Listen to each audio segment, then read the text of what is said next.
Dharma Bites is brought to you by Free Buddhist Audio, the Dharma for your life. Our work is funded entirely by donations from our generous listeners. If you would like to help us keep this free, make a contribution at freebuddhistaudio.com/donate. Thank you, and happy listening. It was very interesting, somewhat unsettling, and he talked about all the various different organisms that live on us and with us and so on and cooperate, and are actually necessary to our survival. So in short, when we think about our body being our body, it's not really very true. So that's not really us anyway. We might think in terms of memories. After all, we can remember what we did years ago. We have this kind of history, this trail of memories. But we know that memories are unreliable, they're forgotten, and we invent memories as well at times. So that's hardly a strong basis, foundation for a self. And we could think in terms of a continuity of consciousness. A moment-by-moment continuity. You know, I've got some awareness, I've had some sort of consciousness over the last few moments. But then we're asleep, aren't we, sometimes, in deep sleep where we don't have consciousness. We might have an operation where we have no consciousness at all, and we don't cease to exist. We still exist without consciousness, so that can't really be a self either. So in short, it's quite difficult to see any sort of fixed, unchanging, discrete self when we look for it.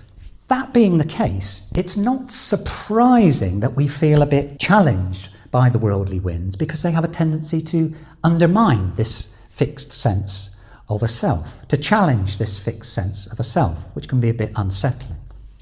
So it's not surprising then that we tend to try to build up ourselves by acquiring various things, tangible things, or, as we've seen, imaginary things as well. It's not surprising that we seek the approval of others to try and shore up our sense of selves. And it's not surprising that we try to resist the change that we see all around us as a result of impermanence. But that gives us great opportunities to practice, because we're always being challenged by these worldly winds, and in examining them we can hopefully see what's going on.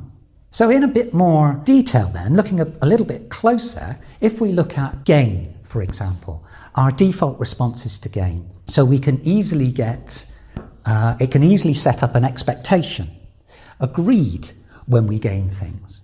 So these very successful business people who earn millions of pounds, you don't often hear them say, despite their vast wealth, you don't often hear them say, I don't think I'll have a pay rise this year, I think I've got enough.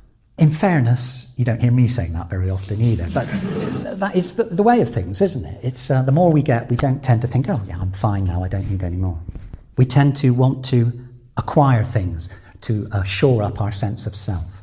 And then in response to loss, we can feel angry and hurt. It can feel like we're actually losing a bit of this self, this relatively fixed, relatively stable self or idea of self that we have.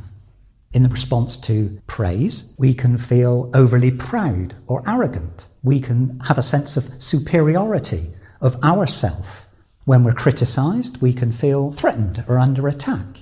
Again, as if our self is being diminished in some way, it's being attacked in some way. We hope you enjoyed today's Dharma Bite. Please help us keep this free. Make a contribution at freebuddhistaudio.com/donate. And thank you.